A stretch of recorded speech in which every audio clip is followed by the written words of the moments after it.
एठू 350 kilometre दूर ओडिशा बिहार सीमारे रायबघा गांव सेठी बिहारी मानकर राज चली से राक्षस मानकर साम्राज्य रे रक्तर काली रे लिखा हेउथिला इतिहास और से इतिहास रो सबुठारु बड़ अध्याय थिला अगस्त्य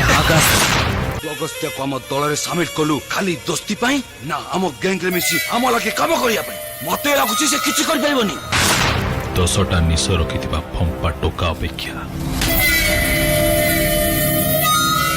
मोर गोटाए सिंहर कलिजा थिबा अगस्त्य दरकार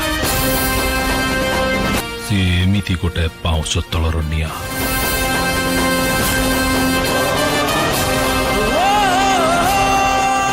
जो निया को लगेवा भारी कष्ट हेले